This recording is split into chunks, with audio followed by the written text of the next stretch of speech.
Thank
you.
बंची पारिबिनी रूपाली रूपाली भाई तुमको एते कहला परे तुम से जीवन मुह छाड़ी पारुन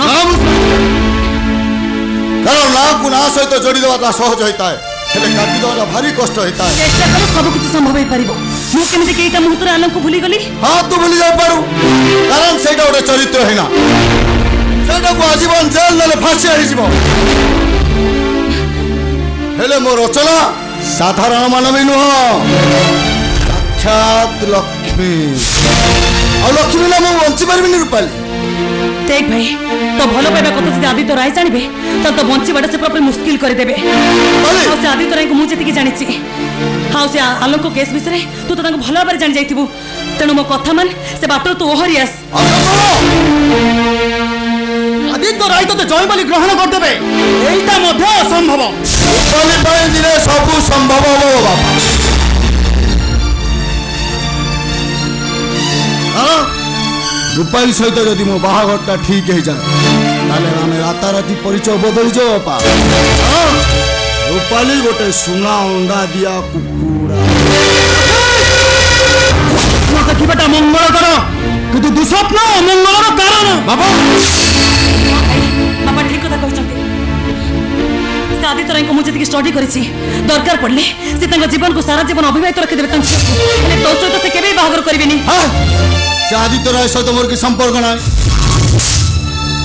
कारण मु रचना को मो प्रेम एमती पागली कर देछि से मो छड़ा स्वर्गर इंद्र को बाहा डाक और ठीक टाइम रे देखुना मो भाग्यटा मत केन साथ होछि भाग्य साथ होछि माने माने रचना बलात्कारी हे जाटा मो पाई गोटे प्लस से बलात्कारी हे सारे ए समाज रो सब युवक मान पाई अदरकारी हे जाय तेणु आदित्य राय सब संपत्तिर मालिक हवाटा मोर एक प्रकार फाइनल बाप तमरे तू से झियो को भलो पाउनुथुलो तो व्यापार अचल संपत्ति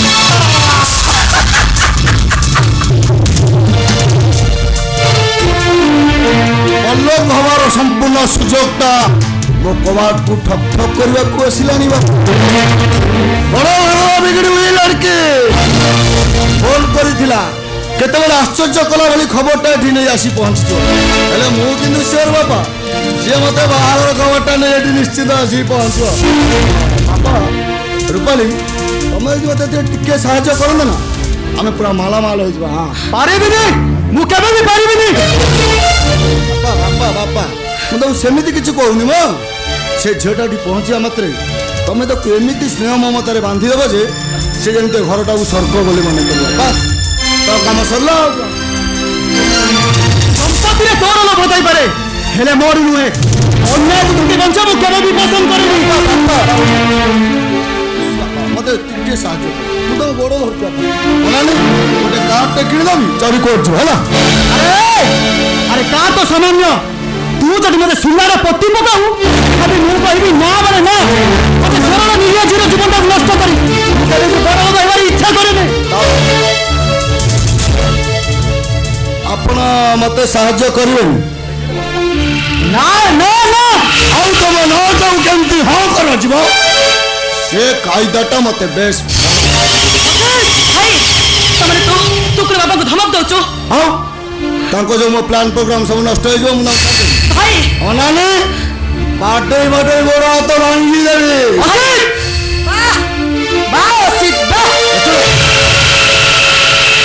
तमे कहले मते सत्तरे भलो पाउन कहतुन डाडिंग कर अचल अचल संपत्ति हेले मु तुमको मानस सर्वरे पवित्र हंस बोली भाबुथि हेले तमे गोटे पवित्र हंस नहीं तमे होइछ जने गुंडा सगुणा जे जता ऊपर उड़िले भी तार लक्ष्य थाए तले पड़िथिबा 50 चाला सब ऊपर एते गुंडा तमे एते कुस्ती तो तुम हृदय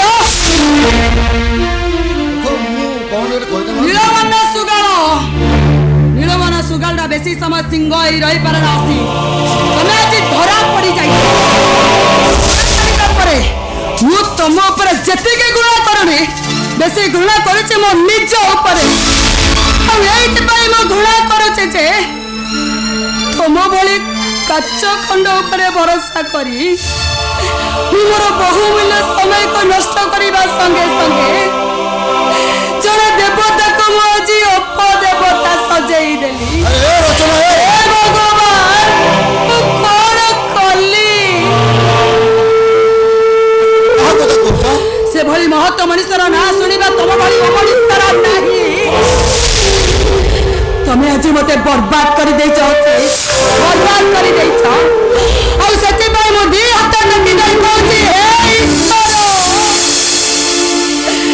ଏ ଦୁନିଆର ସବୁଠାରୁ ବଡ଼ ପାପୀ ହଉଛି ମୁଁ।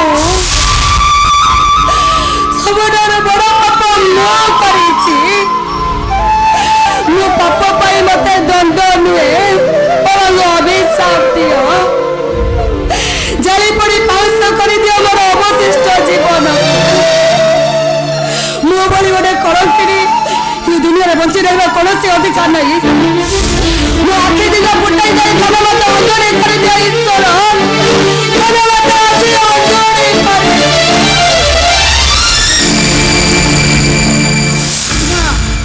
ଏ ମା କାହିଁକି ମନ ଦୁଃଖ କରୁଛୁ? ଏ ଅପଦାର୍ଥ ପାଇଁ ତୁ କାହିଁକି ତୋ ଜୀବନଟାକୁ ନଷ୍ଟ କରୁଛୁ? ଏତେ ଦୁଃଖ ଭିତରେ ବି ଆପଣଙ୍କୁ ମୁଁ ଧନ୍ୟବାଦ ଜଣାଉଛି ମଉସା।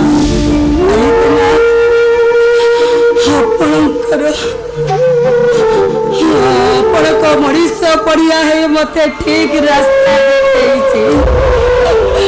ସେଥିପାଇଁ ଆପଣଙ୍କୁ ବହୁତ ବହୁତ ଧନ୍ୟବାଦ, ବହୁତ ବହୁତ ଧନ୍ୟବାଦ ମଉସା, ବହୁତ ବହୁତ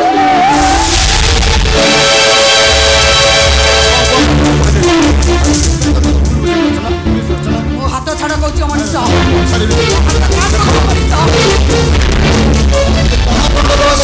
ମୁଁ ସବୁ ସାହିବି ହେଲେ ତମେ ମତେ ଛାଡ଼ି ଚାଲି ଯାଉନି ରଚନା। ଯିଏ ନିଜ ସ୍ୱାର୍ଥ ପାଇଁ ଅନ୍ୟ ଜଣ ସହିତ ଛଳନା କରିପାରେ, ନିଜ ଜନ୍ମ କଲା ବାପା ଉପରକୁ ହାତ ଉଠେଇବାର ଧମକ ଦେଇପାରେ, ସେଭଳି ଅମଣିଷ ଏ ଦୁନିଆରେ ବଞ୍ଚି ରହିବାର କୌଣସି ଅଧିକାର ନାହିଁ।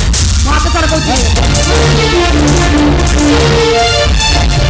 ଛାଡ଼ି ଚାଲି ଯାଉନି ରଚନା। ତମେ ବିନା ମୁଁ ବଞ୍ଚିପାରିବି। ମୁଁ ହାତ ଛାଡ଼ ଏ ରଚନା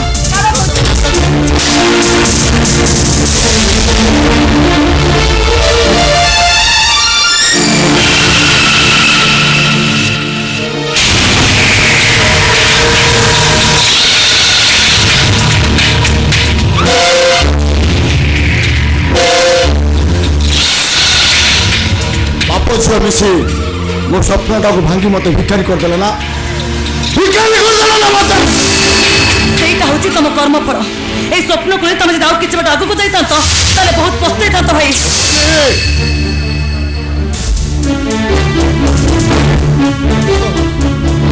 ତମକୁ ମୁଁ ସାବଧାନ କରିଦେଉଛି, ତମ ବିନା ମୁଁ ଯଦି ରଚନାକୁ ନ ପାଏ ତାହେଲେ ମୁଁ ତମକୁ ଆଜି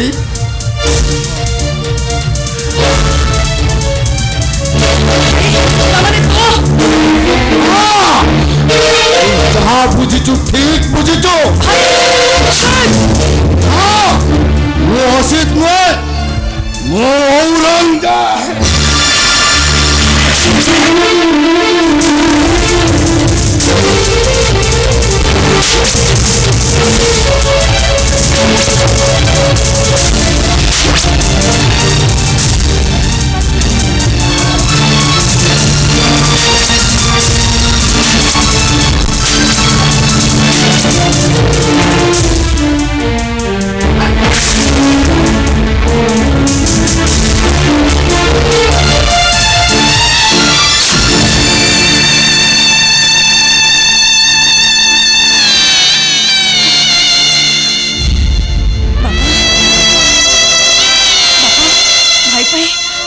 ଆପଣଙ୍କୁ ହାତ ଯୋଡ଼ି କ୍ଷମା ମାଗୁଛି ବାପା। ଆପଣ ତାପରେ ନ ରାଗି ପ୍ଲିଜ ତାକୁ କ୍ଷମା କରିଦିଅନ୍ତୁ ବାପା। ଆପଣ ତାକୁ କ୍ଷମା କରିଦିଅନ୍ତୁ। କ୍ଷମାଟା ତାକୁ ନୁହେଁ ମା, କ୍ଷମାଟା ମତେ ମିଳିବା ଦରକାର। କାରଣ ବାପ ଏଇ ପୁଅକୁ ଠିକ ଭାବେ ପାଳି ପାରିଲିନି। ସବୁ ଦୋଷ ମୋର, ସବୁ ଦୋଷ ମୋର। ସିଏ ମତେ ବେଲ୍ଟରେ ମାରିଲା, ସେଥିପାଇଁ ମୁଁ ମନ ଦୁଃଖ କଲି। ବରଂ ସେ ଗୋଟେ ବଡ଼ ବିପଦରୁ ରକ୍ଷା ପାଇଗଲା। ମୁଁ ବହୁତ ଖୁସିରେ ମା, ମୁଁ ବହୁତ ଖୁସି, ମୁଁ ବହୁତ ଖୁସି। ବାବୁ ଆପଣ ଓକିଲ ଅବିନାଶ ଦାସ ନା? ହଁ ଏ ଗରିବକୁ ସାହା ହୁଅନ୍ତୁ ବାବୁ, ଏ ଗରିବକୁ ସାହା ହୁଅନ୍ତୁ ବାବୁ। ଆରେ କିଏ ତମେ? ଆପଣ ହଁ ନ କଲେ ବାବୁ ଗୋଡ଼ ଛାଡ଼ିବିନି ବାବୁ। ଆରେ ଉଠ ଉଠ, কি কেস ତୁମର ରେପ୍ କେସ୍ ବାବୁ ଏ ସହରର ବିଶିଷ୍ଟ ଶିଳ୍ପପତି ଆଦିତ୍ୟ ରାୟଙ୍କ ଝିଅ ରଚନମାନଙ୍କ ବିଷୟରେ ଜାଣିଥିବେ ବାବୁ ଓ ତାହେଲେ ତମେ ସେ ଆଲୋକର ପାଳିତ ବାପା ଛୋଟବେଳୁ ଏଡିଟର କରି ତାକୁ ମଣିଷ କରିଛି ବାବୁ ନା ସେଇଟା ମଣିଷ ନୁହଁ ବରଂ ସେଇଟାକୁ ଅମଣିଷ ବୋଲି କୁହ ରୂପାଲି ବେଟି ତମେ ତମେ ତାମାନେ ଏ ବାବୁଙ୍କ ବେଟି ହଁ କଣ ହେଇଗଲା ସେଠୁ ତମେ ପୁରା ଦିନେ ମୋ ଆଲୋକ ବେଟାକୁ ଭଲ ପାଉଥିଲ ବୋଲି ମରିଚିକା ପଛରେ ଧାଉଁଥିଲେ ଏବେ ଏବେ ତାକୁ ଭଲ ପାଇବା କଥା ନୁହଁ ତାକୁ ଘୃଣା କରିବା କଥା କାରଣ ସେଇଟା ହଉଛି ଗୋଟେ ଚରିତ୍ରହୀନ ସତ କଥାରେ ସତୀ ବୁଲିବା ପରେ ତମେ ମୋ ଆଲୋକ ବେଟାକୁ ଦୋଷ ଦିଅନି କୌଣସି ଏକ ମିଛ କେସ୍ ତାକୁ ଫସାଇ ଦିଆଯାଇଛି କଣ କହିଲା ଫସେଇ ଦିଆଯାଇଛି ଗୋଟେ ଚରିତ୍ରହୀନ ପୁଅ ପାଇଁ ଓକିଲାତି କରୁଛ ତମକୁ ଟିକେ ଲାଜ ଲାଗୁନି ଆଉ ତମେ ତମେ ଆଉ ତୁମର ସେ ପାଳିତ ପୁଅ ଅଧିକ ବାବୁଙ୍କର ପାପ ଛଳ ପାଇଁ କୌଣସି ଯୋଗ୍ୟତା ନାହିଁ ସେଥିରେ ସେ ତମ ଉପରେ ରାଗ ରଖି ତାଙ୍କ ଝିଅକୁ ବଦନାମ କରି ତମ ଉପରେ ପ୍ରତିଶୋଧ ନେଉଛନ୍ତି ପ୍ରକୃତ ସତ କଥାଟା ବାହାରକୁ ପଳେଇ ଆସିଛି କେତେ ଶୀଘ୍ର କରୁଛ ତମେ ବାଟ ଛାଡ଼ି ଚାଲି ଯାଅ ମୋ ବାପା କେବେ ବି ସାହସ କରିବେନି ଏ କେସ୍ କେବେ ବି ଲଢ଼ିବେନି ନାଇଁ ଭଉଣୀ ତମେ ସେମିତି କୁହନି ତମେ ସେମିତି କହି ମୋ ଆଲୋକ ଭାଇଛି ଆମ ଜୀବନକୁ ଅନ୍ଧାର ଭିତରକୁ ଠେଲି ଦିଅନି ହଁ କାହିଁକି ତମ ଭଳି ଚରିତ୍ରହୀନମାନଙ୍କର ବଞ୍ଚି ରହିବାର ଦୁନିଆରେ କୌଣସି ସ୍ଥାନ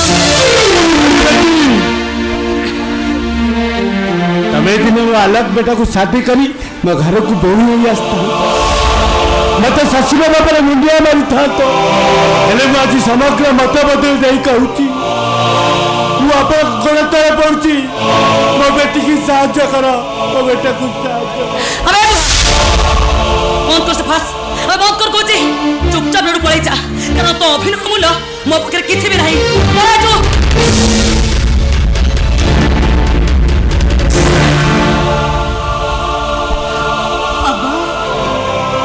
ଆଲୋକ ଭାଇଜାନର କେସ୍ଟା ଭାବୁଛୁ ଏମିତି ଗୋଡ଼ ତଳେ ପଡ଼ିଗଲେ ଏମାନେ ଆମକୁ ସାହାଯ୍ୟ କରିବେ ତାହେଲେ ତୁ କହ ବେଟି କ'ଣ କଲେ ମୁଁ ସାହାଯ୍ୟ ପାଇବି ଆଲୋକ ଭାଇଜାନ ପାଇଁ ତତେ ମୁସଲମାନ ହିନ୍ଦୁ ହବାକୁ ପଡ଼ିବ ହିନ୍ଦୁ ପରମ୍ପରା ଅନୁସାରେ ଏମାନଙ୍କୁ ଗୁହାର କରିବାକୁ ପଡ଼ିବ ପାରିବ ପାରିବି ବେଟି ପାରିବି ଆରେ ତା ପାଇଁ ଧର ମତେ ସାମାନ୍ୟ ଦରକାର ପଡ଼ିଲେ ମୁଁ ମୋ ଜାନକୁ ଦେଇଦେବି ଭାବୁଛି କ'ଣ ଗୋଟେ ହିନ୍ଦୁ ମୁସଲମାନ ହେବାକୁ ହେଲେ ଗୋଶ ଖାଇବାକୁ ପଡ଼େ ହେଲେ ଗୋଟେ ମୁସଲମାନ ହିନ୍ଦୁ ହେବାକୁ ହେଲେ କ'ଣ କି ମାଛ ଖାଇବାକୁ ପଡ଼ିବ କହ ବେଟି କହ ନାଇଁ ବାପା ତତେ ସେସବୁ କିଛି କରିବାକୁ ପଡ଼ିବନି ଖାଲି ହିନ୍ଦୁ ପରମ୍ପରା ଅନୁସାରେ ଏମାନଙ୍କୁ ଗୁହାର କରିବାକୁ ପଡ଼ିବ କହ ବେଟି ମୁଁ ସବୁ ପାରିବି ବେଟି କହ ଜାଣିଛୁ ବାପା ଜଗନ୍ନାଥକୁ ପୂଜା କଲା ବେଳେ ତା ପାଖରେ ବସି ମୁଁ ତାକୁ ପୂଜାରେ ସାହାଯ୍ୟ କରେ ଆଉ ସେ ମତେ ତା ହିନ୍ଦୁ ପରମ୍ପରାର କେତେ ଗପ କୁହେ ଦିନେ ସେ ମତେ ଗୋଟେ ଗପ କହୁଥିଲା ତା ହିନ୍ଦୁ ପରମ୍ପରାରେ ସାବିତ୍ରୀ ବୋଲି ଜଣେ ସତୀ ନାରୀ ଥିଲେ ସେ ତାଙ୍କ ସ୍ୱାମୀକୁ ଖୁବ୍ ଭଲ ପାଉଥିଲେ ନିଜ ଜୀବନଠୁ ଅଧିକ ଭଲ ପାଉଥିଲେ ସେ ହସ ଖୁସି ସଂସାର ଭିତରେ ଦିନେ ଝଡ଼ ମାରି ଆସିଲା ଆଉ ସାପ କାମୁଡ଼ାରେ ସତ୍ୟବାନଙ୍କ ମୃତ୍ୟୁ ହେଇଗଲା ସତ୍ୟବାନଙ୍କ ଜୀବନରେ ଯମରାଜ ଚାଲିଗଲା ବେଳେ ସାବିତ୍ରୀ ତାଙ୍କ ପଛେ ପଛେ 7 ପାଦ ଚାଲିଥିଲେ ଆଉ ଯୋଉଥିପାଇଁ ଯମରାଜା ଶତ୍ରୁ ମିତ୍ର ପାଲଟି ଯାଏ ସତ୍ୟବାନଙ୍କ ଜୀବନ ଫେରେଇ ଦେଇଥିଲେ ପାରିବି ଆରେ ତା ପାଇଁ 7 ପାଦ କ'ଣ ଦରକାର ପଡ଼ିଲେ ରୂପାଲି ମାଙ୍କ ପାଦରେ ପାଦ ମିଶାଇ ମୁଁ 7 ମାଇଲ ପର୍ଯ୍ୟନ୍ତ ଚାଲିବି ନାଇଁ ବାବା ଆମେ ଏମାନଙ୍କ ପାଦ ସହିତ ପାଦ ମିଶାଇ ଚାଲିବାନି ବରଂ ଏମାନଙ୍କ ପାଦ ଧରି ପଡ଼ିଥିବା ଏଇ ଅଗଣାରେ ଆମେ 7 ଥର ଗଡ଼ି ଯିବା ଦେଖିବା ଏମାନେ ଆମକୁ ନିଶ୍ଚୟ ସାହାଯ୍ୟ କରିବେ ଚାଲ ବାବା ଚାଲ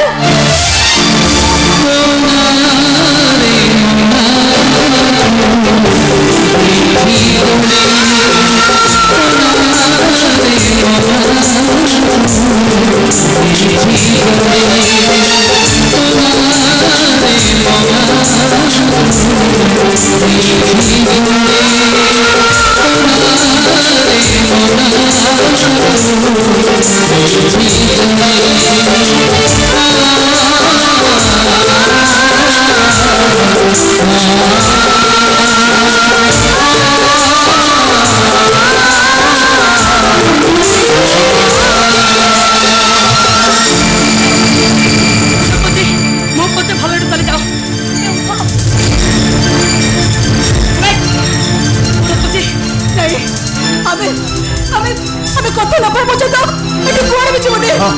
हाँ बेटी कौन कहला तुम एटू कुआडे जीवनी तुम एटू कुआडे भी जीवनी मु तुमको आजी रूपाली छाड़ सेमान को छाड़ कहूचे बापा हेमर को छाड़िबी এইটা তো বাপার নির্দেশ এমানে ମୋ ପାଖକୁ ଆସିଛନ୍ତି ତାଙ୍କ ପାଇଁ ଏ କେସ୍ ମୁଁ ଲଢ଼ିବି ଆପଣ ସତ କହୁଛନ୍ତି ବାବୁ ମୋ ବେଟା ପାଇଁ ଆପଣ କେସ୍ ଲଢ଼ିବେ ହଁ ମୁଁ ନିଶ୍ଚୟ ଲଢ଼ିବି ତା ନହେଲେ ହିନ୍ଦୁ ଧର୍ମ ଉପରେ ତମର ବିଶ୍ୱାସ ତୁଟିଯିବ ଯାହା ପାଇଁ ଆପଣ କେସ୍ ଲଢ଼ିବେ ଫିସ୍ ଦେବା ପାଇଁ ଆମ ପାଖରେ କିଛି ନାହିଁ ଏ ଗରିବକୁ ସାହୁ ହୁଅନ୍ତୁ ବାବୁ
এইটা মো আলোক বেটা ছাতির কলিজা বাবু মু আপনাকে মো বেটা ছাতির কলিজা পিস বাবার দৌছি বাবু আপন কোন গ্রহণ করিবেনি ନିଶ୍ଚୟ ଗ୍ରହଣ କରିବି ଏମିତି ଗୋଟେ ଅମୂଲ୍ୟ ନୀତିକୁ କିଏ କ'ଣ ଅନ୍ୟତାରେ କରିପାରେ ହଉ ଠିକ ଅଛି ଏଥର ତମେ ମାନେ ଆସ ମୁଁ କଥା ଦଉଛି ମୋ କର୍ତ୍ତବ୍ୟରେ ମୁଁ କେବେ ହେଲେ ଅବହେଳା କରିବିନି ଏଥର ଆପଣ ଆସନ୍ତୁ ଆପଣଙ୍କ ଆଲ୍ଲା ମଙ୍ଗଳ କରନ୍ତୁ ବାବୁ ଆଲ୍ଲା ଆପଣଙ୍କୁ ମଙ୍ଗଳ କରନ୍ତୁ ବେଟି ତୁ ସାଥ କହିଛୁ ନହେଲେ ହିନ୍ଦୁ ଧର୍ମରେ କେବେ ବି ଏଟା ହେଇନଥାନ୍ତା ତୁ ସାଥ କହିଛୁ ବେଟି ଚାଲ ଚାଲ ବେଟି ଚାଲ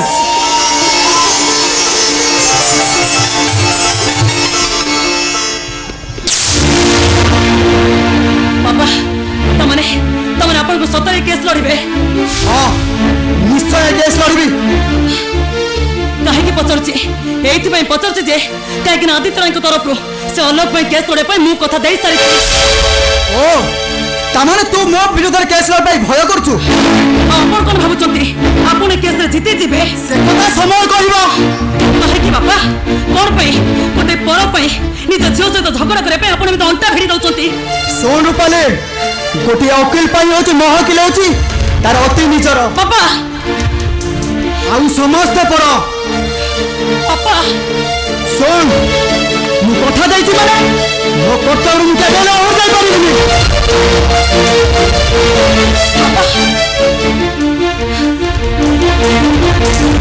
ମୁଁ ଯଦି ଚାହୁଁଛୁ ବାପ ଝିଅର ଲଢ଼େଇ ହଉ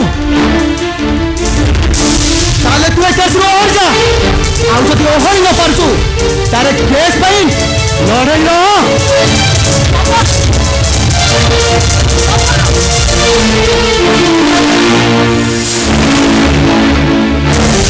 ଆଦର୍ଶ ଆଦର୍ଶ ଆଦର୍ଶ ମୁଁ ତମକୁ ଯେତିକି ଷ୍ଟଡି କରିଛି ତମେ ଆଦର୍ଶ ପାଇଁ ନୁହଁ ବରଂ ତମେ ଏସବୁ ବାହାଦୁରୀ ସାଉଣ୍ଡିବା ପାଇଁ କରୁଛ ହେଲେ ଗୋଟେ କଥା ମନେ ରଖ ବାପା ତମ ପାଇଁ ତମ ଆଦର୍ଶ ବଡ ହେଇପାରେ ହେଲେ ମୋ ପାଇଁ ସେସବୁ ମୂଲ୍ୟହୀନ ଯୋଉ ଚରିତ୍ରହୀନତା ମୋ ଜୀବନକୁ ବର୍ବାଦ କରିଦେଇଛି ମୁଁ ସେଇ ତାକୁ ଫାଶୀ କୁଣ୍ଡରେ ଚଢେଇ ଦେବି এইটা ମୋ ପ୍ରତିଜ୍ଞା ନୁହଁ এইটা ହଉଛି ମୋ ଭୀଷ୍ମ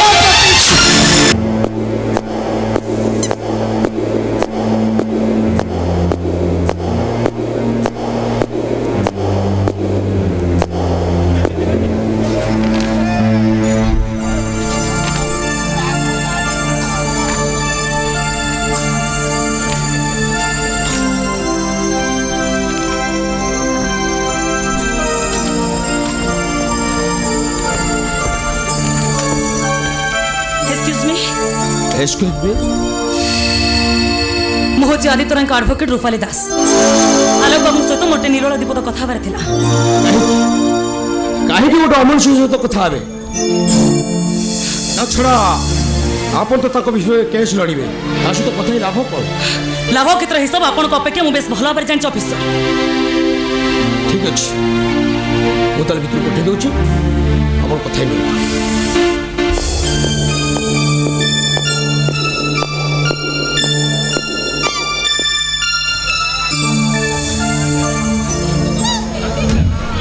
କିଏ ଆପଣ କିଏ ଆପଣ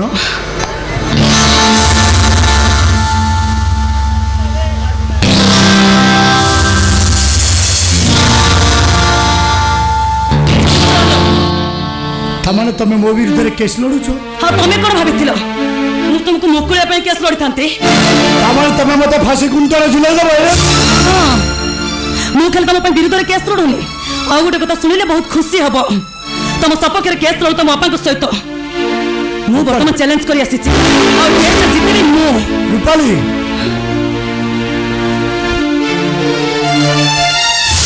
ତମେ ମୋର ସେଇ ରୂପାଲି ନା ଯାହାକୁ ଦିନେ ଭଲ ପାଉଥିଲି ଯାହାକୁ ଦିନେ ସ୍ୱପ୍ନ ଦେଖିଥିଲି ସଂସାର କରି ବୋଲି ତମେ ମୋର ସେଇ ରୂପାଲି ନା? ହଁ ମୁଁ ତମର ସେଇ ରୂପାଲି ହେଲେ ତମେ ତମେ ମୋ ଆଶା ଭରସାକୁ ଭାଙ୍ଗି ରଖି ଚୁରମାର କରିଦେଇ ସମୟ ତ ସେଇଆ କହୁଛି ତମେ କାହିଁକି କହିକି ମୋ ପାଖରେ ଛୋଟ ହେଇଯାଉଛ ମୋ ବିରୁଦ୍ଧରେ ଏତେବେଳେ ନିଷ୍ପତ୍ତି ନେବା ପୂର୍ବରୁ ଥରେ ମାସି ମତେ ପଚାରି ପାରିଥାନ୍ତ ଏ ଘଟଣାର ସତ କି ମିଛ ନା ବିଚାରରେ ମତେ ଦୋଷୀ ସଜେଇ ଦେଲ ଓ ଦେଖିଥିବା ସ୍ୱପ୍ନକୁ ଭାଙ୍ଗିନି ରୂପାଲି ମୋ ଭାଙ୍ଗିଛ ତମେ ରୂପାଲି ଅବିଶ୍ୱାସର ଚଷମା ପିନ୍ଧି ପ୍ରତାରଣା କରିଛ ତମେ ହଁ ପ୍ରତାରଣା କରିବା ଉଚିତ ମୁଁ ଯେତେବେଳେ ଗୋଟେ ବିରାଟ ପ୍ରତାରଣାରୁ ସୃଷ୍ଟି ମିଛରୁ ମୋର ଜନ୍ମ ମତେ ପ୍ରତାରଣା କରିବା ଉଚିତ ତମେ ମୋର ସେଇ ରୂପାଲି ନା ଯାହାକୁ ନେଇ ମୁଁ ଦିନେ ସ୍ୱପ୍ନ ଦେଖିଥିଲି ମୋର ଭାଗ୍ୟ ଗଢ଼ି ଉଠିବ ତମେ ମୋର ସେଇ ରୂପାଲି ତ? ହଁ ତମେ କ'ଣ ଭାବିଥିଲ ଜୀବନ ସାଥୀ କରି ସାରା ଜୀବନ ଏ ସମାଜରେ ମୁଁ ଘୃଣୀର ପାତ୍ରୀ ହେଇଥାନ୍ତି? ହଁ ମୁଁ ବି ରଚନା ମ୍ୟାଡାମ ପରି ଗୋଟେ ଝିଅ ଏ ସମାଜରେ ଯୋଉ ପୁରୁଷମାନେ ନାରୀ ଜୀବନକୁ ନେଇ ଖେଳ ଖେଳୁଛନ୍ତି ଏପରି ଗୋଟେ ଅମଣିଷକୁ କ୍ଷମା କରିଦେଇଥିଲେ ମୋ ନାରୀ ଜାତି ପାଇଁ ମୁଁ ଗୋଟେ କଳଙ୍କ ହେଇଯାଇଥାନ୍ତି। କଣ କରୁଛନ୍ତି ତମେ ବାହାଘର ପରିଚୟ ସବୁ ଜାଣିଥାନ୍ତ ତମେ କଣ କରୁଥାନ୍ତ? ତମକୁ ଫସି ହେବା ପୂର୍ବରୁ ମୁଁ ନିଜେ ନିଜେ ବିଧବା ହେଇଯାଇଥାନ୍ତି ହସି ହସି ହାତରୁ ଶଙ୍ଖା ଭାଙ୍ଗି ଦେଇଥାନ୍ତି ସିନ୍ଦୁର ପୋଛି ଦେଇଥାନ୍ତି କୋର୍ଟର କାଚଘରେ ଛିଡ଼ାଇ ବଡ଼ ପାତ୍ରେ ଚିତ୍କାର କରି କହିଥାନ୍ତି ହେ ଜଜ୍ ସାହେବ ଯେତେ ଶୀଘ୍ର ପାରୁଛନ୍ତି ଏ ଅପରାଧୀକୁ ଫାଶୀ ଗୁଣ୍ଡରେ ଝୁଲେଇ ଦିଅନ୍ତୁ ଚୁପ୍ କର ମୋ ନଦୀ ଡାକିବାର ତୁମର କୌଣସି ଅଧିକାର ନାହିଁ ତମର ବଡ଼ ବଡ଼ କଥା କହୁଥିବା ତମ ଭଳି ଗୋଟେ ମଣିଷ ଭିତରେ ଏତେ କୁସ୍ତ ରୂପ ହୃଦୟ ହେଇଥିବ ସେ କଥା ମୁଁ ଏଜନରେ ବିଶ୍ୱାସ ବି କରିନଥିଲି। କହୁଛ ଏହି ସମାଜ ମଣିଷ ମାନଙ୍କ କଥା କହୁଛି କୋଉ ସମାଜ ଯୋଉ ସମାଜର ଲୋକମାନେ କହନ୍ତି କେତେ ମହାନ ତମେ କହିଲ ରୂପାଲି ଦୀପକରେ ସତ୍ୟ ଜଳେ ଦୀପ ଜଳେନି ସଳିତା ଜଳେ ସଳିତା ଜଳି ସାକ୍ଷାତ୍କାର ହେଇଯାଏ ନା ନିଏ ଦୀପ ବାବା ପାଏ ଦୀପ ତମେ କଣ କହିବାକୁ ଚାହୁଁଛ? ଭିତର ଦେଖି ବାହାର କଥା କହୁନି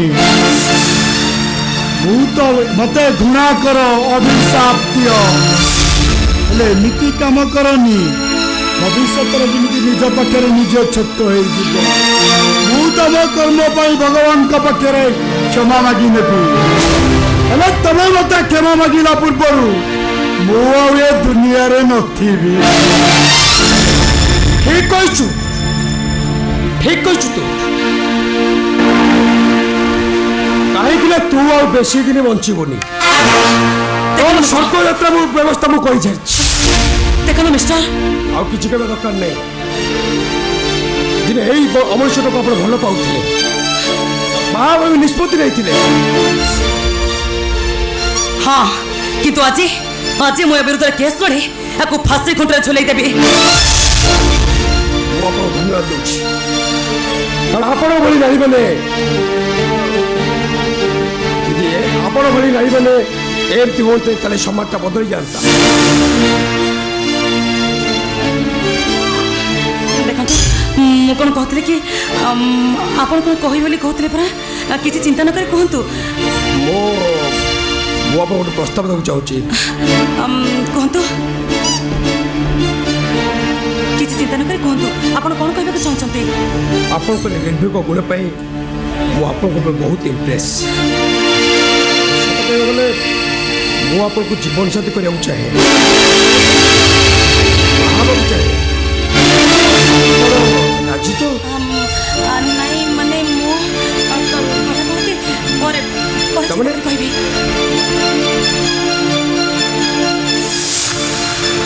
ଆସିଛି,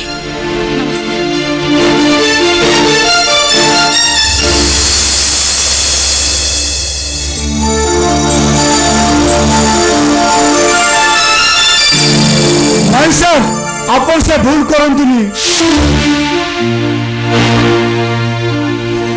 କ'ଣ ପ୍ରେମିକାକୁ ପ୍ରସ୍ତାବଟା ଦେଇଦେଲି ବୋଲି ମନ ଦୁଃଖ ହେଉଛି ନାଇଁ? ନାଇଁ ସାର୍, ମୁଁ ମୋ ପ୍ରେମ ପାଇଁ କହୁନି, ରଚନା ମ୍ୟାଡ଼ାମଙ୍କ ପାଇଁ କହୁଛି।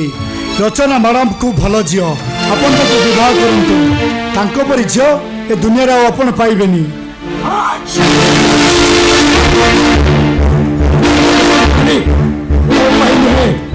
ଏ ପୁରୁଷ ଜାତି ପାଇଁ ଅଛୁଆ ହେଇଯାଇଛି, ଆଉ ତୁ ଅଛୁଆ କରିଦେଇଛୁ। ଆନନ୍ଦ ବାବୁ,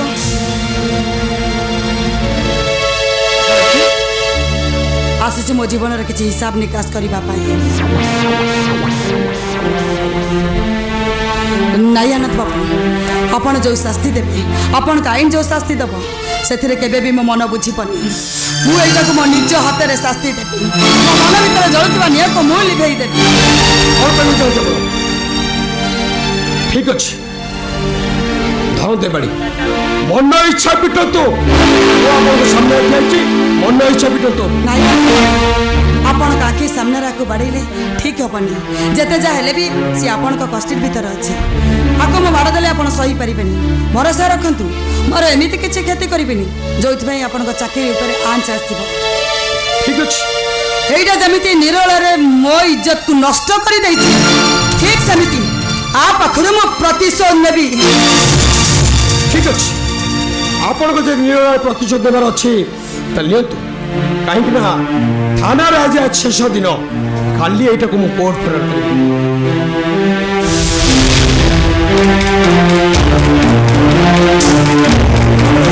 ଚାମ୍ବର ଅଛି, ଦେଖା ପଡ଼ିଯିବ।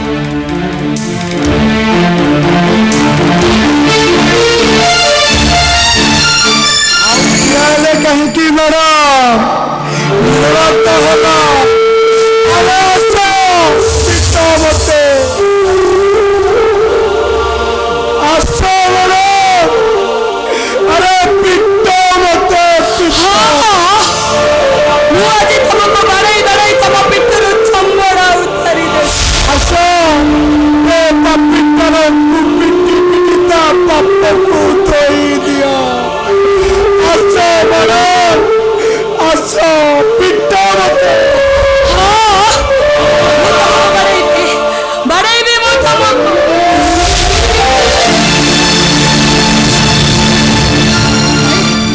ମୁଁ ପାରିବିନି, ପାରିବିନି, ମୁଁ ପାରିବିନି। ମୁଁ କାହିଁକି ପାରିବେନି?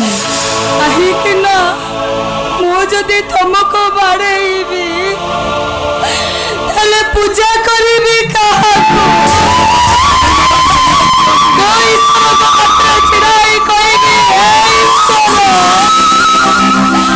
ମୋ ପାପ ପାଇଁ ତମେ ମତେ କ୍ଷମା କର।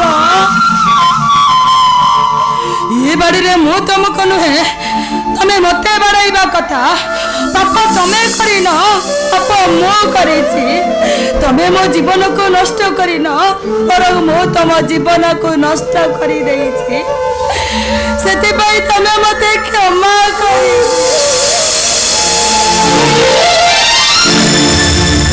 ମ୍ୟାଡ଼ାମ କାହିଁକି ମୋ ଗୋଡ଼ ତଳେ ପଡ଼ି ମତେ ଛୋଟ କରିବ?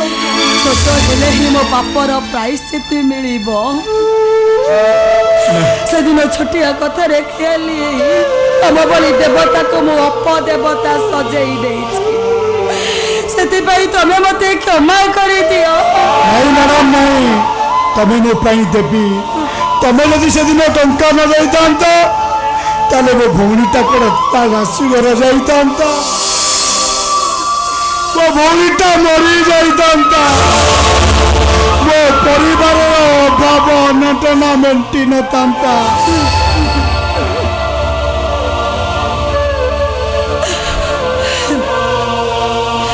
ହେଲେ ତମେ ମତେ ବିଶ୍ୱାସ କର, ଏସବୁ ମୁଁ ମୋ ମନ ଇଚ୍ଛାରେ କରିନଥିଲି। କେବଳ ପରିସ୍ଥିତିରେ ପଡି ମୁଁ ଏମିତି କାମ କରିଥିଲି। ପରିସ୍ଥିତି? ହଁ, କେବଳ ମୋ ପ୍ରେମ ପାଇଁ। ସତ କହୁଛି, ହସିତକୁ ମୁଁ ମୋ ମନ ପ୍ରାଣ ଦେଇ ଭଲ ପାଉଥିଲି। ହେଲେ ମୋ ଡାଡି ପ୍ରେମକୁ ପାପ ମନେ କରି ଘୃଣା କରନ୍ତି। ସତ ଚେଷ୍ଟା କରିବି, ମୁଁ ମୋ ଡାଡିଙ୍କ ପାଖରେ କିଛି ସତ କଥା କହିପାରିଲିନି। ସେତିକି ବେଳେ ଆନନ୍ଦ ବାବୁଙ୍କ ସହିତ ମୋ ବାହାଘର ଠିକ ହେଇଗଲା। ସେ ବାହାଘର ଭାଙ୍ଗିବାକୁ ଯାଇ ମୋ ମନ ଭିତରକୁ ଗୋଟେ ଅଜବ ଖିଆଲି ଆସିଲା, ନିଜେ ନିଜକୁ ବଦନାମ କରିବା ପାଇଁ। ସତ, ବାହାଘର ଭାଙ୍ଗିଗଲା। ହେଲେ ଯୋଉ ଅସିତକୁ ମୁଁ ମନ ପ୍ରାଣ ଦେଇ ଭଲ ପାଉଥିଲି, ସେ ମତେ ଭଲ ପାଉନଥିଲା, ଭଲ ପାଉଥିଲା ମୋ ଡାଡିଙ୍କର ଅଚଳାଚଳ ସମ୍ପତ୍ତି। ଆଉ ସେ କଥା ଶୁଣି ସାରିଲା ପରେ ଘୃଣା ଆସିଲା ମୋ ନିଜ ଉପରକୁ। ନିଜକୁ ଉପରେ ଘୃଣା କରି ମୁଁ କହିଲି, ହେ ଭଗବାନ, କଣ କରିଦେଲି ମୁଁ? ସେଥିପାଇଁ ତମେ ମତେ କ୍ଷମା କରିଦିଅ, କ୍ଷମା କରିଦିଅ ତମେ ମତେ। ତମକୁ କ୍ଷମା ଦେବା ତମର ଧର୍ମ, ମୋର କର୍ତ୍ତବ୍ୟ। ହେଲେ ତମେ କାହିଁକି ଏମିତି କଲ? ତମ ବାପାଙ୍କ ପାଖରେ ନିଜକୁ କାହିଁ ଛୋଟ କରିଦେଲ? ହେଲେ ତମେ ଗୋଟେ ଭଲ ଝିଅ ହେଇପାରିଥାନ୍ତ। ଦେଖ, ସେଥିପାଇଁ ତମେ ମତେ ଯାହା କହିବ ମୁଁ ତମ କଥା ରଖିବି। ହେଲେ ତମେ ମତେ କ୍ଷମା କରିଦିଅ। ମୁଁ ଜାଣିଛି ତମେ କଣ ଚାହୁଁଛ। ମୁଁ ତମକୁ କ୍ଷମା କରିଦେବି, ହେଲେ ଗୋଟିଏ ସର୍ତ୍ତରେ। ଗୋଟିଏ ସର୍ତ୍ତ କାହିଁକି? ତମ ପାଇଁ ମୁଁ 1000ଟା ସର୍ତ୍ତ ମାନିବା ପାଇଁ ରାଜି। କୁହ, ତମେ କଣ ଚାହ କୁହ। ମୋ ମୁଣ୍ଡରେ ହାତ ଚୁଇ କହ, ଏ କଥା ଯେମିତି ତୋ ବାପା ଆଦିତ୍ୟ ରାୟ କି ପୋଲିସ ସବ୍ ଇନ୍ସପେକ୍ଟର ଆନନ୍ଦ ରାୟ କେହି ନ ଜାଣନ୍ତି। এই ଛୋଟିଆ କଥା ପାଇଁ ଡରିଯିବି କାହିଁକି? କାହିଁକି ମୁଁ ଡରିଯିବି? ସେଦିନ ଭାବ ପ୍ରବଣତାରେ ମୋ ଡାଡିକୁ ବାପା ଡାକି ଦେଇଥିଲ। ମୋ ଡାଡି ତୁମକୁ କେତେ ମାରିଥିଲେ, ହେଲେ ଆଜି ମୁଁ ତୁମକୁ ମୋ ଭାଇ ଆସନରେ ବସାଇ ତମ ମୁଣ୍ଡ ଛୁଇଁ ନିୟମ କରି କହୁଛି, ତମ ସ୍ୱପ୍ନ ଯଦି ମୋତେ ସ୍ୱପ୍ନଗ୍ରସ୍ତ କରିଦିଏ ତଥାପି ମୁଁ ଖୁସି ହେବି। କୁହ ଆଲୋକ ଭାଇ, ତମେ କଣ ଚାହ? କୁହ ଭାଇ। କଣ କହିଲ? ଭାଇ? ହଁ ଭାଇ, ଭାଇ ବୋଲି ଡାକ। ଆରେ କରେ ମୁଁ 1000 ଥର ଡାକିବି ଭାଇ ଭାଇ।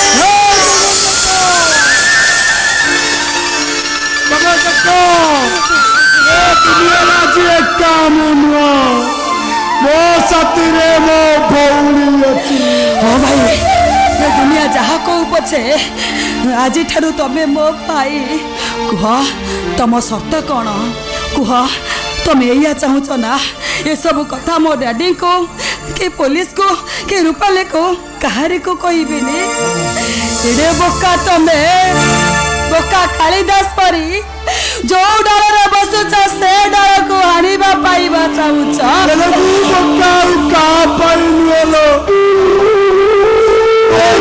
ବାକି ଭଉଣୀ ପାଇ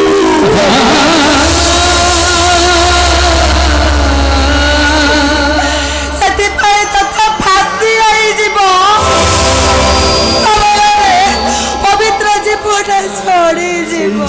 ଶୋଇ ଯିବାର ଆନନ୍ଦ ଥାଏ। ଭାଇ ଆରେ ଭାଇ ଏଇ ଭଉଣୀକୁ ବିପଦ ଆପଦ ରକ୍ଷା କରିବା ମୋ ଧର୍ମ। କେମିତି ତତେ କଳଙ୍କିତ କରିଥାନ୍ତି। ହ୍ୟାଲୋ ଭାଇ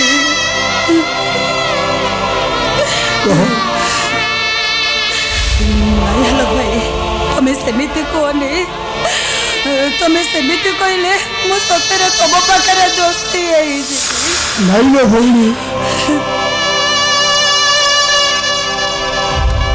ଠିକ ଅଛି ତମେ ଯାହା ଚାହୁଁଛ ମୁଁ ସେଇଆ କରିବି। ହେଲେ ତମେ କୁହ ଏ ଦୁନିଆ ଆଗରେ ଯଦି ମୁଁ ସବୁ ସତ କଥା ଲୁଚାଇ ରଖେ ତାହେଲେ ମୋ ଜୀବନ କଣ ସୁଧୁରି ଯିବ ନା ମୋ ଭାଙ୍ଗି ଯାଇଥିବା ବାହାଘରଟା ଯୋଡ଼ି ହେଇଯିବ?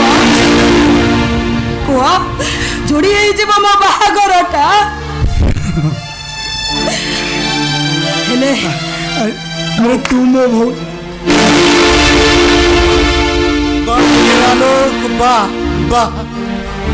धन्य तोर ए त्याग, धन्य तोर ए महिमा। ए कलिर दुनिया रे तू गोटे मनीष नुहे जड़े देवता। जीशु ख्रीष्ट त्यागर कहानी शुणी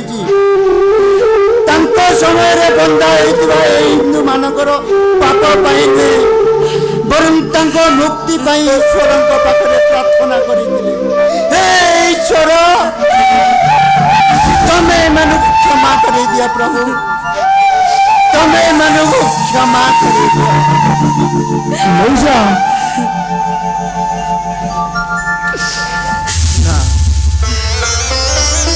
ये कली जुगे मनीष नुहे मनीष रूप में जड़े देवता। तो पाद तले मो हाथ दीटा दौड़ी जाऊँ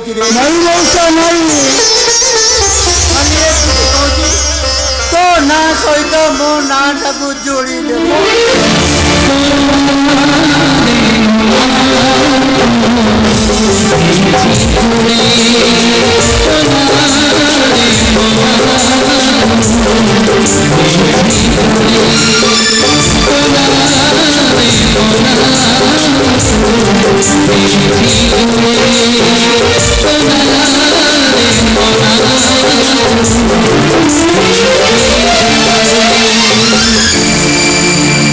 गोटे कथा कही रखिब सत कथा जमी तुम क्या आगे न कह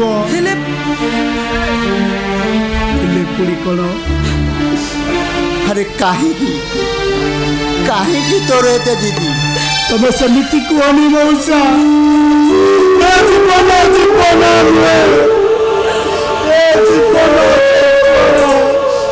पूरा चय कर ना हिंदू पारुची ना मुसलमान विश्वास अविश्वास आदर्श कर खाली कहूँ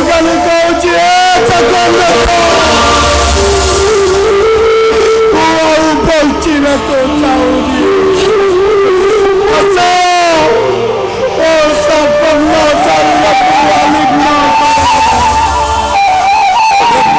सपना कर दिया मते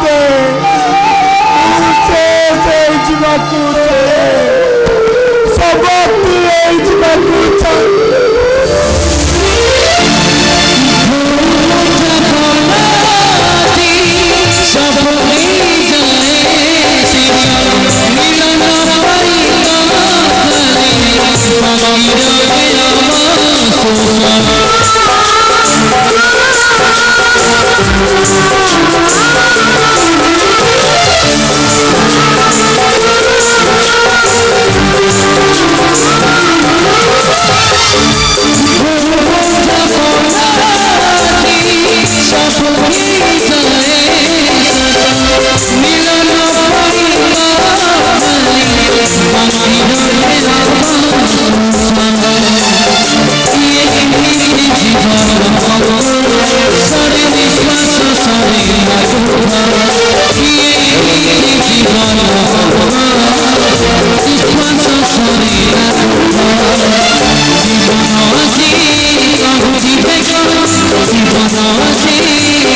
হে ধর্ম অবতার সেটা মଣିষ না রাক্ষস সে আমার রচনা দিদিଙ୍କର ড্রেস को पूरा चिरी फाड़ी देला ता गाल को पूरा रांपी देला ओठ को कामड़ी भमड़ी सीधा ताको रैप करी देला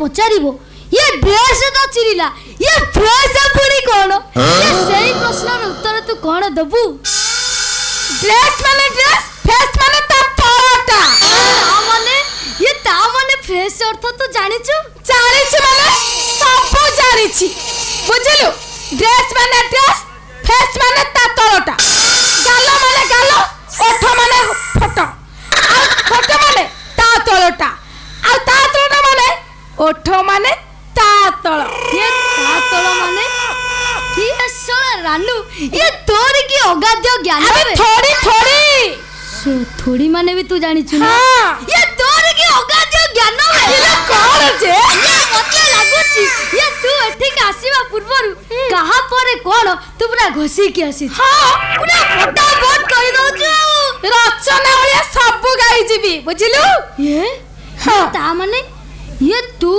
ए सुन तो अधिया गपना अच्छा कहलु अगत भाई तू जाके कोर्ट रे कोन कहबू क ये मु पूरा फिल्म स्टाइल रे साखी दे पूरा इंग्लिश रे साखी देबी अच्छा कहलु केमिति कहबू टिके कहलु your honour I C Etah cone Etah position अच्छा क आलो कमिंग इन रगी position at that time Rachana madam coming आलो रागी ओठ कामुडिंग गालो आंपुडिंग प्रेस चिरिंग एंड देन टाइम मैडम रे आउरी अछि क ये रचना मैडम पूरा रेप है नांती योर ऑनर आई सी आलो कमिंग इन रागी position at that time Rachana madam coming Alok रागी गालो कामुडिंग ओठ कामुडिंग ड्रेस चिरिंग and then time Rachana madam रे रही जा ए अगत भाई ये हो कोन है तू तो जेमते कहछु मते लागुची नवीन पटनाई जेमते कहथिले खंडी अड़िया तू बते वर्णबोध शिखुछु बुझिलु तू जति एमिति जाकी कोर्ट रे कहबो ना ताला पुलिस कर कोर्ट रे भी तते तटिया दे सीधा बाहर ये तो मन को तो जाउनी ये से जज मन केमिति जीवो ये रानू ये जो जिनिस हमें देखिने कि सुनिने कि जानिने ये से प्रश्न उत्तर हमें दबा केमिति हे अगत भाई तू भी ठीक कहिछु बुझिलु हाँ। आमे जति कोर्ट रे जाई साक्षी देबा हाँ। किछि गोटे जति भूल भाल हे जबा ताले सारा जीवन आमे थाना रे बसी एंती खाली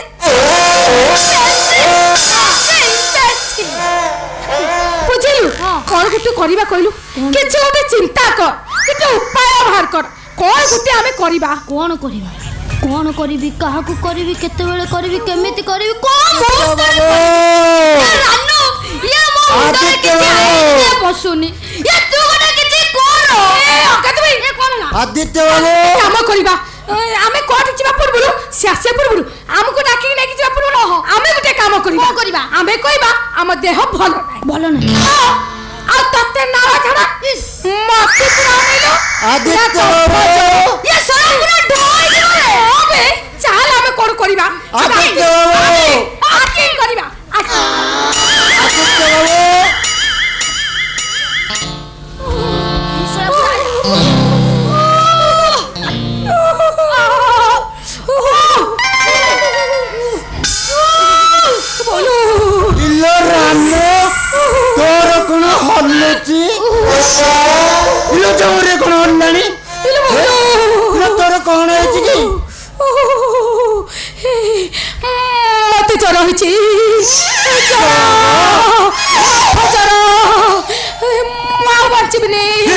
ନା ନା ତୁ ସେମିତି କହନା ଏ ବୋପା ମା ତୋର ଯାହା ହେଇଗଲେ ଏପଟେ ପାକିସ୍ତାନ ହେଇଯିବ ଇଏ ଆରେ ଇରେ ଏଇଟା କ'ଣ ଭିତରକୁ ପଳଉଛି ଚିପି ଚାପି ପଳେଇ ଆସୁଛି କିଏ ଚଗଲ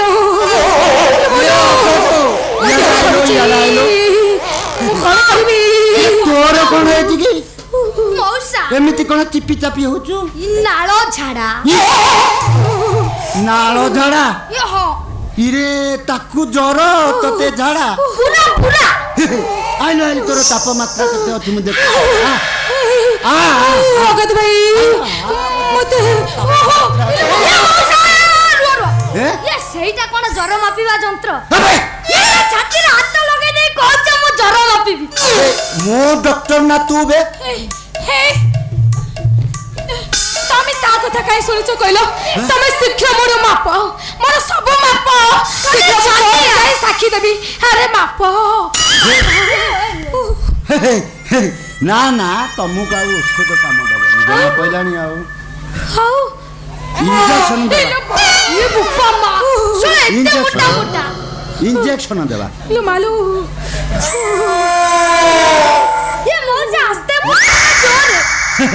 କିରେ ଇଞ୍ଜେକ୍ସନ ନଦେଲେ ତମକୁ ଔଷଧ ଆଉ କାମ ଦବନି ତାପରେ ଟିକେ ବରଫ ଆଣିବେ ଟିକେ ମାଲିଶ କରିବା हाँ नहले पूरा फुली जीव ପୁରା ଅଗାଧୁ लो मरी जीव लो ଏ ଅଗାଧୁ ଏଟା ମୋଟା ମୋଟା ମୋର ଭାରି କଷ୍ଟ ଏଇଠିକା ନାଇଁ ଏ ମଜା ଜୋରେ ଲାଗିଲାଣି କିଏ କଣ ଏଇଠିକି ଆ ନାଇଁ ନାଇଁ ଇଏ ରୁହ ଅନା ପୋଜିସନ ନେ ହଲଚଲ କରିବୁନୁ ଛୁଞ୍ଚି ଯଦି ଭାଙ୍ଗିଲା ଇଏ ବେଜାଳିଆ ଜାଗାରେ ରହ ହଁ ନଈ ପଡ଼ ପୋଜିସନ ନେ ମୁଁ ପୋଜିସନ ନେବି देखई दे ଟିକେ ଡେରି କଲେ ହବନି ଆରେ ରହ ପୋଜିସନ ନେ ତାପରେ ମୁଁ ବ୍ୟବସ୍ଥା କରିବି की कंफ मते मरी जीव लो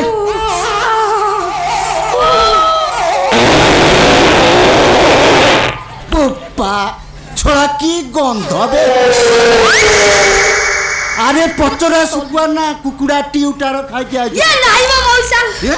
ଇଏ ଇନଫେକ୍ସନ ମାନେ ଭିତରେ ରହିଲେ ଏ ବେଳେ ବେଳେ ବାହାରକୁ ଏମିତିଆ ସୁଗନ୍ଧ ସୁଗନ୍ଧ ଅତର ବାହାରେ ବାହାରୁ ବାହାରୁ ଯେତେ ବାହାରିବା କଥା ବାହାରୁ ଗୋଟେ ଇଞ୍ଜେକ୍ସନ ଇଏ ଶୁଣି ପଡୁଛି ସେ ଡକ୍ଟର ନା ଦେଇଦେଲେ ପୁରା ଖାଡ଼ା ହଲିବା ବନ୍ଦ ହବା ସବୁ ବନ୍ଦ तमे शीघ्र दिया संभाली पारुनी बोले बोलो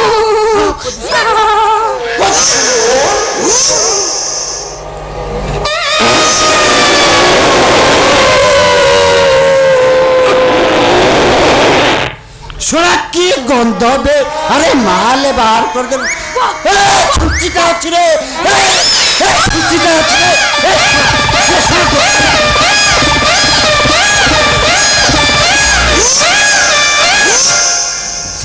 ଶଳା ଜଣେ ଗଲା ଆଉ ଜଣେ ରାନୁ मालू ଆ ना ଆ ना ଆ ना मुझे ଆରେ ତୁ କାଇଁ ଡରୁଛୁ ମତେ ମୁଁ ଡର ଲାଗୁଛି। ଏମିତି ବାଗେରେ ପୁସ୍ କରିଦେବି ଯେ नहीं କିଛି ଜାଣି ଆ ଦେଖୁନୁ ମତେ ଡର ଲାଗୁଛି। ଦେଖୁନୁ ତାର ମୋଟା ତୋର ପୁରା ସରୁ इलो मालू मते कष्ट हबो ଆସୁ କିଛି ହବନି ମୁଁ ସାଇଜରେ ଗୋଟେ ଇଞ୍ଜେକ୍ସନ ନାଦି ଦେବି ତୋର ହଲଚଲ ଧଡ଼ଧଡ଼ ଉଠା ପକା ସବୁ ବନ୍ଦ ହେଇଯିବ सत कहूछ मते भारी डर लागुची କିଛି ହବନି नहीं नहीं ମୋ अरे ପୋଜିସନ काटिबो काटिले मोर सब फाटी जिवो ओइ लोपा ଡର ନା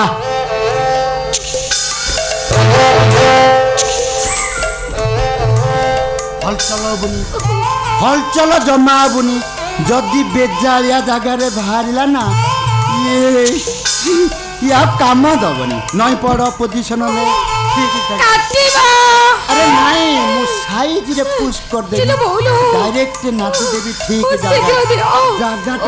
जगह हाँ बस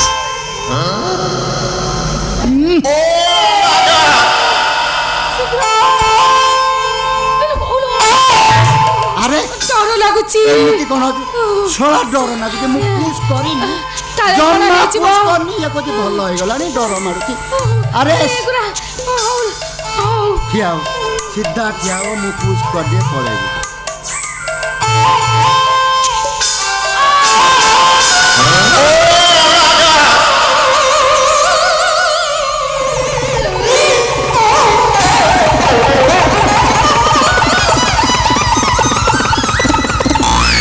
जा जा शोला ये बढ़िया बाग है जान लो बढ़िया बाग है आप ये शोला रे रे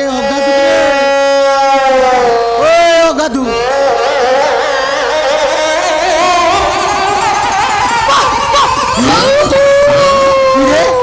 छोड़ा अगादू डाकिले कौन रानू रानू को डाकिले मियाओ छोड़ा भूलरे कुकुर बिले इंजेक्शन दे जा छोड़ा छोड़ा मोटा तिनी मुआ डॉक्टर छोड़ा कुकुर बिले इंजेक्शन दे देली कौन करिबी मो कौन करिबी ई छोड़ा ओ हो ए छोड़ा आइले ये योगा तो रानू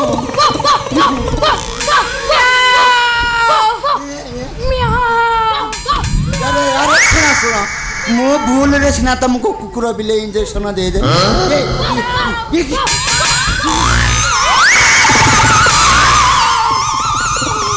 अरे गोटे कथा सुन मु कौन कहूँ मोर गोटे कथा सुन तापर मु कहूँ सुन ये सुन सुन सुन सुन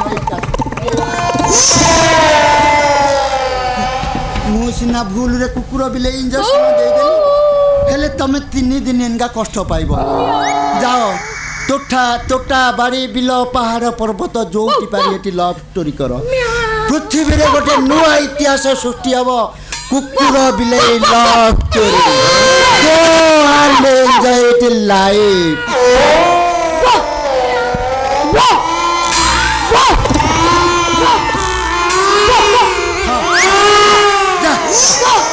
जा जा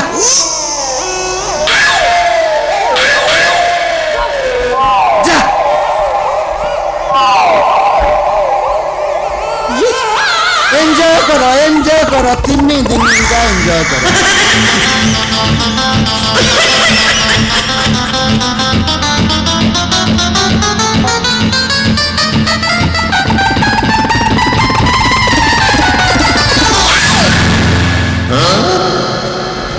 जा जा जा सोला ये गोटे चिंता गला ये कथा कौन कि ये दिजन आलोक विरुद्ध रे साक्षी देवा को जाई परिबेनी ये एठी रहिले जा बढ़िया सुविधा हला रानो रानो अगादो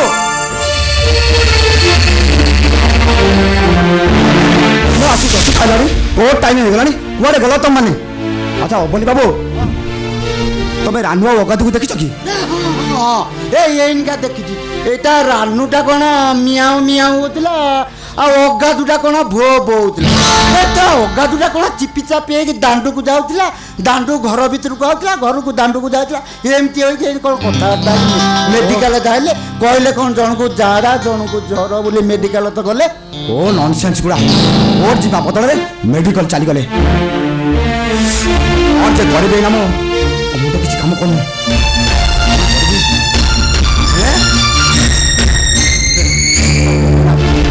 ଆପଣ ସେଥିପାଇଁ ଜମା ଚିନ୍ତା କରନ୍ତୁନି ସାର୍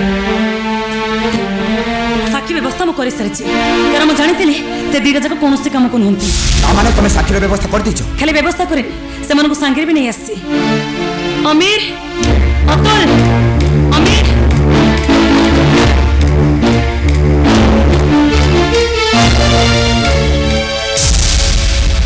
ଆଚ୍ଛା ତମେ ମାନେ ସାକ୍ଷୀ ଦେବ ତ ସାକ୍ଷୀ ଦେବାକୁ ଇଚ୍ଛା ନଥିଲେ ଆମେ ଏଟାକୁ ଆସିଥାନ୍ତୁ କାହିଁକି ଟଙ୍କା ପାଇଲେ ଆମେ ସବୁ କିଛି କରିପାରିବୁ।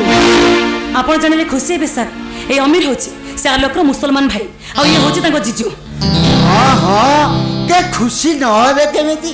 ଏଭଳିଆ ଜବରଦସ୍ତ ତାକେ ଭାଗ୍ୟରେ ଥିଲେ ମିଳେ। ଓଏ ଏମାନଙ୍କୁ କୋଉଠୁ ପାଇଲ? ମାନେ ଏ ସାକ୍ଷୀ କି ସାକ୍ଷୀ ଦେବେ, ବଡି ଗାର୍ଡ ବି ହେବାକୁ ପୁରା ଫିଟ୍। ଆପଣ ବିଲକୁଲ ଠିକ କଥା କହିଛନ୍ତି। ଆମେ ବଡିଗାର୍ଡ ହେବାକୁ ଠିକ ଅଛୁ। ଲେକିନ ସେ ଆଲୋକଟା ଆମର ଦୁଶ୍ମନୀ ଅଛି। ତା ଲାଗି ଆମେ ଆଜି ସାକ୍ଷୀ ଦେବାକୁ ଆସି। ଆଚ୍ଛା ଠିକ ଅଛି, ତାହେଲେ ତମେ ଅପେକ୍ଷା ନ କରି ସିଧା କୋର୍ଟ ଚାଲ। ବିନା ଟଙ୍କାରେ ଆମେ କୋର୍ଟ ଗଲେ ଆମକୁ ବହୁତ କଷ୍ଟ ହବ। ଟଙ୍କା ପାଇଁ ତମେ ଆଦୌ ଚିନ୍ତା କରନି। ହଁ ଟଙ୍କା ପାଇଁ ତମେ ଆଦୌ ଚିନ୍ତା କରନି। ତମେ କୋର୍ଟକୁ ଯା, ତମେ ଦେଖିବ ତମେ ସାକ୍ଷୀ ଦେଇସାରିଲା ପରେ ତମକୁ ଅନେକ ଟଙ୍କା ମିଳିବ। ସେ ବିଷୟରେ ତମେ ଚିନ୍ତା ବି କରିପାରିବନି। ଆଚ୍ଛା ମ୍ୟାଡାମ, ଆମେ ଖାଲିଟାରେ କୋର୍ଟକୁ ଗଲେ ଆଉ ଟିକେ ଅସୁବିଧା ହେଇଯିବ। ଦୋପହର କିଛି ଖାଇବାକୁ ମିଳିଗଲେ ଭଲ ହୁଅନ୍ତା। ତମର ସବୁ କଥା ବୁଝାଯିବ। ତମେ ଆଗ କୋର୍ଟକୁ ଯାଅ। ତାମାନେ କ'ଣ ଆମେ ଚାଲି ଚାଲି କୋର୍ଟକୁ ଯିବୁ ନା? ଏ ନା କିରେ ସୁଧାର ପୁରାଇଲା ଗୁଡ଼ାକ ଏ ଖାଲି ପାଦରେ ଗଲେ ଆମର ଅମଙ୍ଗଳ ହବନି। ଏଠି କ'ଣ ଚାରି ଚକିଆର ଅଭାବ ଅଛି ଯେ ତମେ ଖାଲି ପାଦରେ ଯିବ? ତମେ ଗାଡ଼ିରେ ଯିବାକୁ ଚାହୁଁଛ ତ? ଠିକ ଅଛି, ମୁଁ ଡ୍ରାଇଭରକୁ କହିଦେଉଛି, ସେ ତମକୁ ନେଇ କୋର୍ଟରେ ଛାଡ଼ିଦେବ। ବାଦଲ ବାଦଲ, ଆରେ ବାବୁମାନଙ୍କୁ ନେଇ କୋର୍ଟରେ ଛାଡ଼ିଦେବ।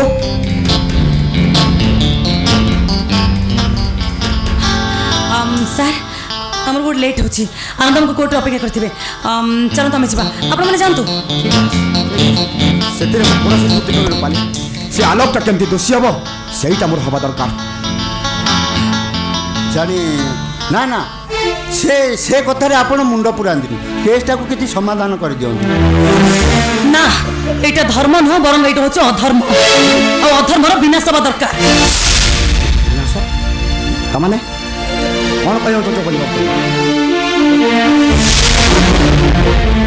କେସ୍ଟାକୁ ଫାଇନାଲ କରିଦେଲେ କିଛି ଗୋଟେ ନାଇଁ ସମାଧାନ। ବାବୁ, ଆପଣ ମୋ ବେଟାକୁ ସେମିତି କୁହନ୍ତୁନି ବାବୁ। ମୋ ବେଟାକୁ ଦୟା କରନ୍ତୁ ବାବୁ। ଆବେ ତୁ ତା ପଠାଣ, ସେଇଟା ହେଲା ହିନ୍ଦୁ, ସେଇଟା କେମିତି ତୋ ପୁଅ ହେଲା ବେ? ମୋ ଠାରୁ ଧରମ ବଡ଼ ବାବୁ।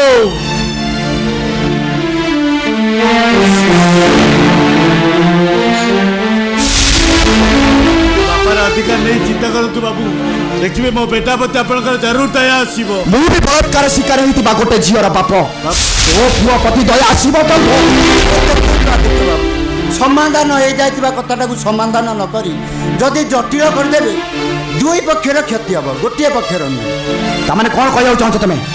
ତମ ଇଚ୍ଛାରେ ମୋର ନିଜର ଇଜ୍ଜତଟାକୁ ଏଇ ଲୋକଟା ପାଖରେ ବିକ୍ରି କରିଦେବି? ସେଇଟା ହୁଏତ ସମାଧାନ ହେଇପାରେ, ମଙ୍ଗଳ ହେଇପାରେ। ହଁ ବାବୁ, ଏଇଠିକୁ ମୁଁ ସେଇଟା ଆପଣଙ୍କର ମହାନତା ହବ। ଆଉ ସେ ମହାନତାଟାକୁ ମୁଁ ମଲା ପର୍ଯ୍ୟନ୍ତ ମନେ ରଖିବ।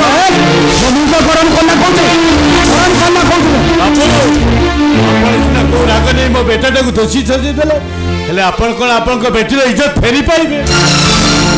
ତାପରେ ତାପରେ ସେ ଦୟାଟା ରେପିଷ୍ଟ ମାନଙ୍କୁ ରେପ୍ କରିବାକୁ ଉତ୍ସାହିତ କରିବ। ଆଉ ସେମାନେ ଭାବି ନେବେ ଝିଅର ଇଜ୍ଜତ ପାଇଁ ଲୋକ କରିବାକୁ ହବ। ଏ ସମାଜରେ ଝିଅ ବୋଉମାନେ ନିଜର ଇଜ୍ଜତ ପାଇଁ ପ୍ରାୟ ଲୋକଙ୍କୁ ଚିତ୍କାର କରିବେ। ଆଉ ଶେଷରେ ମୋ ପରି ବାପା ମାନେ ଏମିତି କୋର୍ଟର ଦ୍ୱାରସ୍ଥ ହେବ। ସେଇଟା ହୁଏତ ସମସ୍ତଙ୍କର ମଙ୍ଗଳ ହେଇପାରେ। ବାବୁ, ହଁ ବାବୁ, ସେତିକି ଗଲେ ମୋ ବେଟାଟା ବଞ୍ଚିଯିବ। ହେଇଠି ମୁଁ ଗୋଟେ କଥା ବୁଝିପାରୁନି, ତାଙ୍କ ପୁଅର ମଙ୍ଗଳ ପାଇଁ ତମେ କେମିତି ବ୍ୟସ୍ତ ହେଇପଡୁଛ ଶୁଣେ। ଇଏ ମାନେ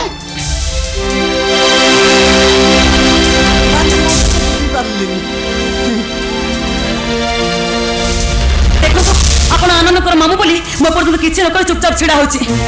ଦେଖନ୍ତୁ ସେଇ କେସ୍ଟା ପାଇଁ ଏତେ କାହିଁ ବ୍ୟସ୍ତ ହଉଛନ୍ତି? କେସ୍ଟାକୁ ସମାଧାନ ନ କରି ଜଟିଳ କରିଦେଲେ କେସ୍ଟା ବହୁତ ବଡ଼ ହେଇଯିବ। ତାମାନେ ତମେ କହୁଛ ମୁଁ ଏ କେସ୍ଟାକୁ ଏଇ ଚପଦପା କରିଦେବି? ହଁ ବାବୁ, ସେତିକି ଗଲେ ମୋ ବେଟାଟା ବଞ୍ଚିଯିବ ବାବୁ। ଚୁପ୍ ବାହାନ୍ତୁ, ଏ ଘରୁ ବାହାର। ଉଚ୍ଚାରଣ କରୁ ବା ଗୋଟେ ମିନିଟ୍ ଏ ଘରେ ରହୁ, ଟଙ୍କା ଦେଇ ତତେ ଘରୁ ବାହାର କରିଦେବି। ନାଇଁ ବାବୁ,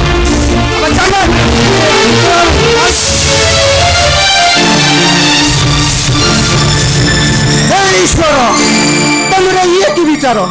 ଦୋଷ ନ କରିଥିବା ଲୋକଟା ଦୋଷୀ, ଇଏ ତମର ଅନ୍ୟାୟ ବିଚାର ପ୍ରଭୁ, ଇଏ ତମର ଅନ୍ୟାୟ ବିଚାର। ଇଏ ତ ଗଲା, ତମେ କାହିଁ ଠିଆ ହେଲ? ଭାବୁଛ ଟଙ୍କା ନେଇ କାମ କରିପାରିଲି ନା? ବାବୁ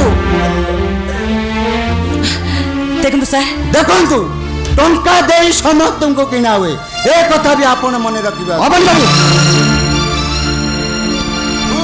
ମୁଁ ଜାଣିଛି ଟଙ୍କା ଦେଇ ଆପଣ ଦିଟା ସାକ୍ଷୀ କିଣିଲେ। କିନ୍ତୁ ସେଇ ଟଙ୍କାରେ ଅବନୀ ମହାପାତ୍ର ସାଥୀ ନୁହେଁ ମଣିଷ। କାହିଁକି କାହିଁକି ଆପଣର ଆଲୋକ ପ୍ରତି ଏତେ ଆକୃଷ୍ଟ? କ'ଣ ନିଜର ଝିଅ ଇଜ୍ଜତ ପାଇଁ ନା ନିଜ ଆତ୍ମହକାର ପାଇଁ? ଅବନୀ ମହାପାତ୍ର, ଯଦି ପ୍ରକୃତରେ ଆପଣଙ୍କ ଝିଅ ରେପ୍ ହେଇଛି ତାହେଲେ କାହିଁକି କାହିଁକି ଟଙ୍କା ଦେଇ ଦିଟା false medical certificate? Abani Mohapatra, ଆଇ ସେ ଚାଲିଯିବି ତ ନିଶ୍ଚୟ, କିନ୍ତୁ ଗଲାବେଳେ ଗୋଟେ କଥା କହିଯାଉଛି ମନେ ରଖିବି। ହୁଏତ ପାଲାଟା ବଦଳି ଯାଇପାରେ। କୋର୍ଟରେ ଚିତ୍କାର କରୁଥିବା ମଣିଷଟା ଆଜାଦ ହୋଇଯାଇପାରେ। ଆସୁଛି, ନମସ୍କାର।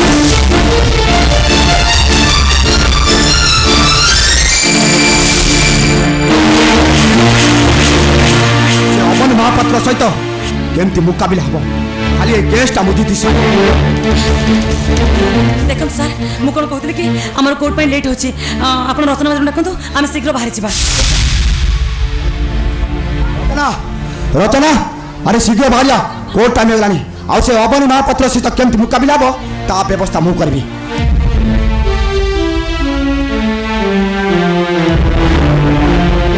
ଆରେ ତୁ ବା କୋର୍ଟ ଯିବୁ, ଆଉ ତୁ ଏ ବେଶରେ ଆସିଲୁ? ମୁଁ କିନ୍ତୁ କୋର୍ଟ ଯିବିନି ଡାଡି।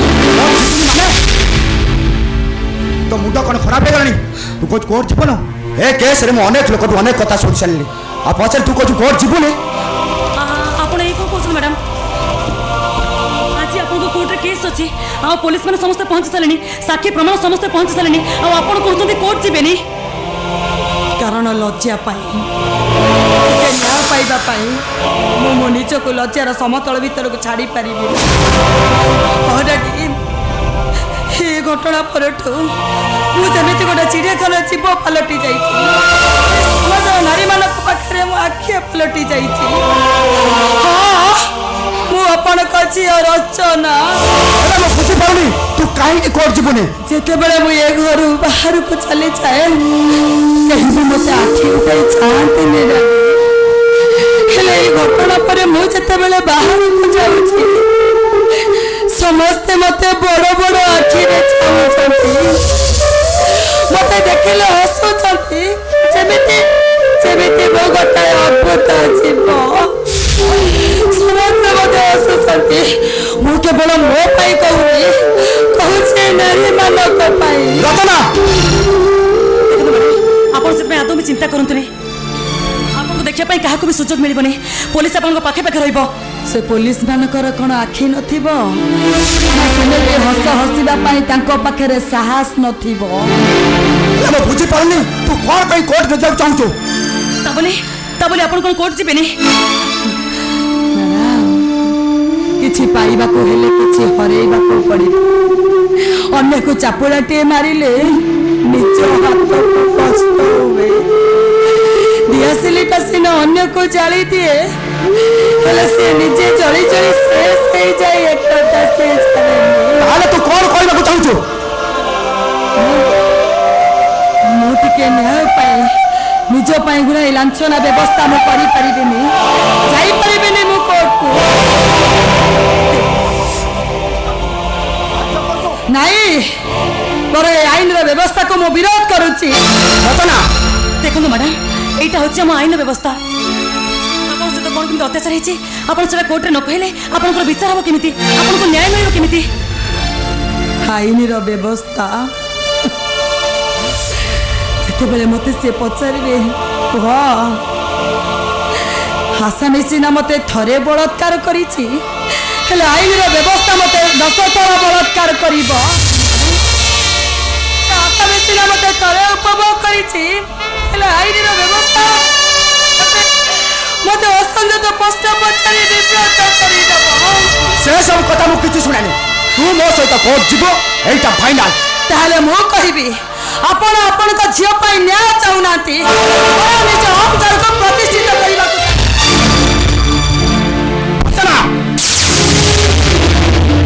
কিনি তু মতে আইন পাঠ পড়াউছু, আইন পাঠ। দাদি আপন মো উপরকু হাত উঠাই মাড় মারি পারিলে থরটিয়ে নিজ মনকু পচারন্তু। দাদি आपण छाती रे हाथ रखी कहतु मो कथा कौन आपण छाती को स्पर्श करिनी कहतु डाडी करिनी मु मो पाए कहनी डाडी कौचे समाज रो नारी मानक पाई सजना मैडम आपण केबे शीत राति छोटिया चादर हाड़ भंगा शीत राति रे छोटिया चादर को नहीं केबे आपण सोई चंती रूपाली नारा शीत राति रे मात्र संबल छोटिया चादर टीए मुंड घोड़ाई हेले पाद पंगुड़ा पाद घोड़ाई हेले मंग पंगुड़ा काहाकू घोड़ेब काहाकू पंगुला रखा एत शीघ्र निष्पत्ति नहीं हुएनी और तू जदि कोर्ट न जीवु मो आत्महत्या करदेवी आत्महत्या करदेवी कौन कहले डाडी मु जदि कोर्ट न जाए तो आपण आत्महत्या करदेबे आत्महत्या करदेवी कारण दया मिलुवा मुरबित्त को ए आदित्य राय घृणा करे आदित्य राय बस